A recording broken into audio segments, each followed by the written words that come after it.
আমার পয়গম্বর বলেন আউয়ালু মা ইউহাসাবু বিহিল আবদু ইয়াউমাল কিয়ামাতিস সালাহ। কিয়ামতের ময়দানে সর্বপ্রথম নামাজের হিসাব হবে।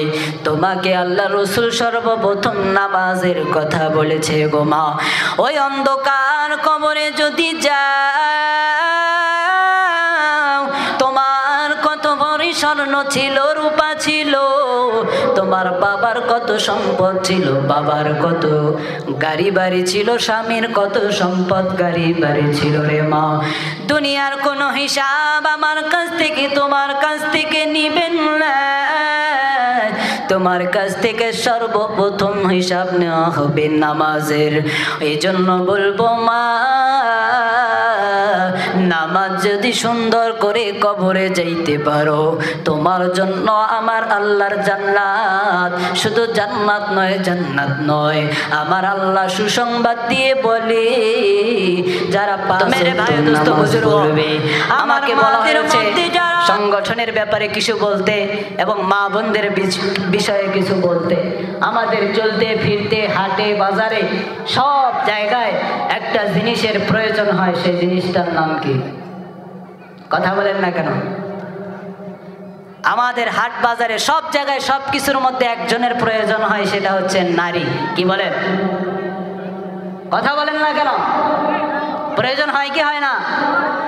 আপনার বাড়িতে মনে করেন হুজুর গেছে মসজিদের টাকা আনতে, হুজুর বইয়ের কাছে যান, বলে কি বলে না? কথা বলেন না কেন? ভয় পান নাকি? বাড়িতে গেলে ভেজাল হবে নাকি? তাহলে একটু আওয়াজ দিয়ে বলেন ঠিক কিনা। মার্কেটে যাবেন, দোকানে যাবেন, আমার মা বোনদের ঠেলায় বাজারে মার্কেটে রাস্তায় যাওয়া যায় না, ঠিক কিনা বলে। আবার উন্নতিও হয়েছে, ওয়াজ মাহফিলে যাবেন, পুরুষ প্যান্ডেলে 10 জনও খুঁজে পাওয়া যায় না, কিন্তু মহিলা প্যান্ডেলে জায়গা দেওয়া যায় না, ঠিক কিনা বলে। ভালো জায়গায়ও নারী, খারাপ জায়গাও। আল্লাহ আপনি আমার মা বোনদেরকে হজরতে আমিনার মতো বাড়িয়ে দেন, বলুন আমিন। তো মেরে ভাই ও দোস্ত বুজুর্গ, খুতবার মধ্যে একটা আয়াত আপনাদের সামনে তেলাওয়াত করেছি। আল্লাহ তাআলা বলেন ওয়াকরনা ফি বুয়ুতিকুন্না ওয়ালা তাবাররাজনা তাবাররুজাল জাহিলিয়াতিল উলা। মুসলমান ভাইরা রে আমার, ও পদ্মার আড়ালের মা ও বোনেরা রে আমার, আমার আল্লাহ তাআলা কুরআনুল কারীমের মধ্যে বলেছেন, হে নারী তোমরা বেপরদা করে বেডম ভাবে জাহিলি যুগের নারীদের মতো, জাহিলি যুগের নারীদের মতো বেডম ভাবে রাস্তায় চলো না। রাস্তাঘাটে পর পুরুষের সাথে বেশি কথা বলো না। মুসলমান ভাইরা আমার, আল্লাহ তাআলা ফরজ আদেশ হলো নারীরা তোমরা পর পুরুষের সাথে ঘুরো না। হে নারীরা, এ মা, আল্লাহ তাআলা বলেন জাহিলি যুগের মেয়েদের মতো তোমরা চলাফেরা করো না। এইভাবে জাহিলি যুগের মতো রাস্তাঘাটে যদি চলো রে মা, ওই অন্ধকার কবরে যাইতে দেরি হবে, আল্লাহর আযাব দেরি হবে না।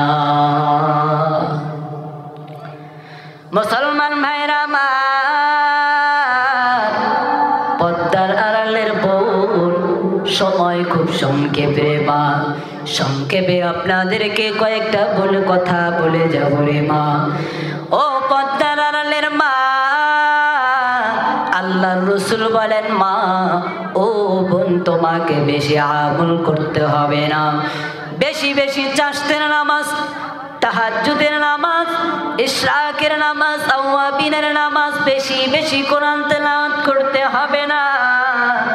4টে আমল যদি তুমি সুন্দরভাবে করতে পারো, কয়টি আমল?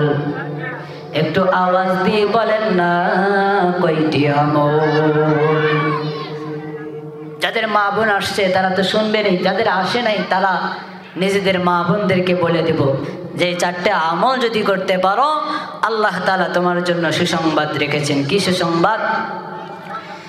আমার পয়গম্বর বলেন, আল মারআতু ইযা সাল্লাত খামসাহা ওয়া সামাত শাহরাহা ওয়া আহসানাত ফারজাহা ওয়া আতাআত বা'লাহা فلتدخل من أي أبواب الجنة شاءت। মুসলমান মা ও বোনেরা রে, আমার পয়গম্বর বলেন, চারটি আমল যদি তোমরা করতে পারো, এক নম্বরে আল্লাহর রাসূল সাল্লাল্লাহু আলাইহি ওয়াসাল্লাম বলেন, আল মারআতু ইযা সাল্লাত খামসাহা, যেই মা যেই বোন, ও মা পদ্মার আড়ালের মা গো, 5 ওয়াক্ত নামাজ যদি পড়তে পারো, আমার আল্লাহ তোমার জন্য সুসংবাদ দিয়েছে। 1 নম্বর কাজ হলো 5 ওয়াক্ত নামাজ পড়া। 1 নম্বরে হলো 5 ওয়াক্ত নামাজ পড়া। আমার সমাজের অনেক মা আছে যারা নিজেরাও নামাজ পড়ে না, সন্তানদেরকেও নামাজ পড়তে দেয় না। নামাজ যদিও গোমা পড়ো, আমার পয়গম্বর বলেন, আউয়ালু মা ইউহাসাবু বিহিল আবদু ইয়াউমাল কিয়ামাতিস সালাহ, কিয়ামতের ময়দানে সর্বপ্রথম নামাজের হিসাব হবে। তোমাকে আল্লাহ রাসূল সর্বপ্রথম নামাজের কথা বলেছে গো মা। ওই অন্ধকার কবরে যদি যাও, তোমার কত ভরি স্বর্ণ ছিল, রূপা ছিল, তোমার বাবার কত সম্পদ ছিল, বাবার কত গাড়ি বাড়ি ছিল, স্বামীর কত সম্পদ গাড়ি বাড়ি ছিল রে মা, দুনিয়ার কোনো হিসাব আমার কাছ থেকে তোমার কাছ থেকে নিবেন না।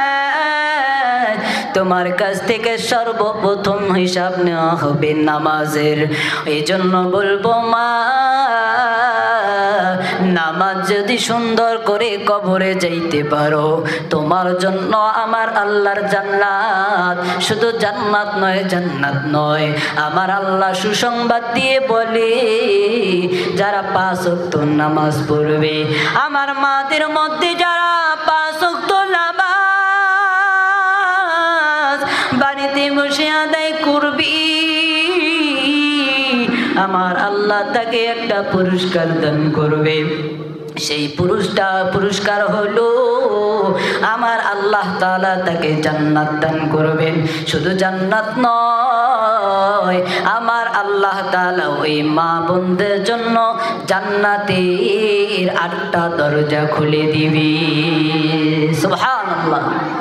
শুধু 8টা দরজা খুলে দিবে তাই নয়, যে কোনো দরজায় ইচ্ছে হয় আল্লাহ তাআলা পারমিশন দিবে রে বান্দি, যে দরজা দিয়ে ইচ্ছে হয় আল্লাহর জান্নাতে যাও। সুবহানাল্লাহ। আর যদি 5 ওয়াক্ত নামাজ না পড়ো গো মা, কবরে যাওয়ার সঙ্গে সঙ্গে 3টা শাস্তি। কবরে যাওয়ার সঙ্গে সঙ্গে 2 পাশের মাটি আমাকে চাপ দিবে গো মা। সময় খুব কম, এজন্য সংক্ষেপে বলে যাই গো মা। কবরে যাওয়ার সঙ্গে সঙ্গে 2 পাশের মাটি আমাকে চাপ দিবে। 2 হাতের আঙ্গুল যদি এক জায়গায় করা হয় কেমন হবে রে ভাই? কিয়ামতের ময়দানে আল্লাহ তাআলা নামাজ না পড়ার কারণে আমরা যখন কবরে যাব, মা বোনরা যদি নামাজ না পড়ে কবরে যায়, 2 পাশের মাটি এমন ভাবে চাপ দিবে, এক পাঁজরের হাড় আরেক পাঁজরের মধ্যে ঢুকে যাবে। সহ্য করার মতো নয় রে বাবা, সহ্য করার মতো নয়। 2 নাম্বার শাস্তি হলো আগুনের মধ্যে প্রজ্বলিত করা হবে। ও মা ও বোন, নাম রান্না বান্না করার সময় যদি হাতের মধ্যে আগুনের তেজ লেগে যায়, ভাতের মার যদি তরকারির তেল যদি আমার হাতের মধ্যে লেগে যায়, ফোসা উঠে যায়, ফ্রিজ থেকে ঠান্ডা পানি ব্যবহার করি, কত রকম ক্রিমের ব্যবহার করি, তারপরেও আমার জ্বালা যন্ত্রণা বন্ধ হয় না। ও পদ্মার আড়ালের মা, যদি 5 ওয়াক্ত নামাজ না পড়ে কবরে যাও, আগুনে জ্বলবা, ওই আগুন কেমনে সহ্য করবারে মা? 3 নাম্বার শাস্তি হলো অন্ধকার কবরের মধ্যে অজগর সাপ আমাকে দংশন করতে থাকবে। এজন্য গো মা, ও মা, ও পর্দার আড়ালের বোন, এজন্য আপনাদেরকে বলবো 5 ওয়াক্ত নামাজ আদায় করতে হবে গো মা। 2 নাম্বার আল্লাহ রাসূল বলেন ওয়াসামাত শাহরুহা, রমজান মাসে রোজা রাখতে হবে। কি করতে হবে ভাই? সময় খুব শেষ, তাড়াতাড়ি বলতে হবে। রমজান মাসে পদ্মার মা 2 নাম্বার তোমার আমল হচ্ছে রমজান মাসে রোজা রাখতে হবে। রোজা রাখতে গেলে অনেক মা তাদের সন্তান মেয়েদেরকে রোজা রাখতে দেয় না।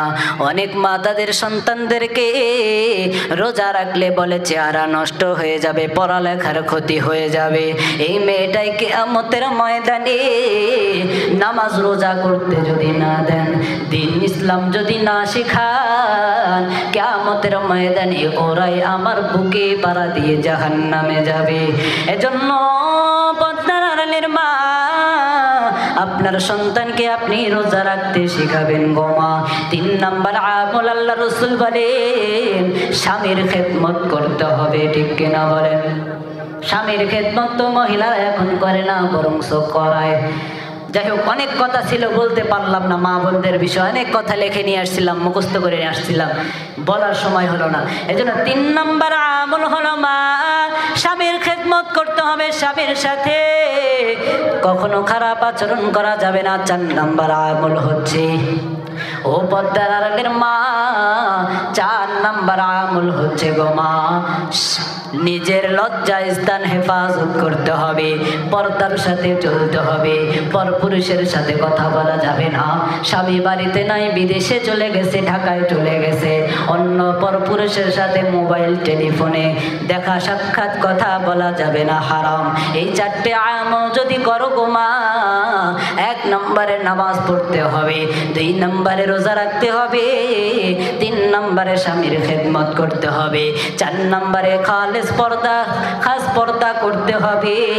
এই 4টে আমল যদি করতে পারো, আল্লাহর পয়গম্বর বলেন আল্লাহ তোমার জন্য জান্নাতের 8টা দরজা খুলে দিবে। যেই দরজা দিয়ে ইচ্ছে হয় আল্লাহর জান্নাতে যাবে।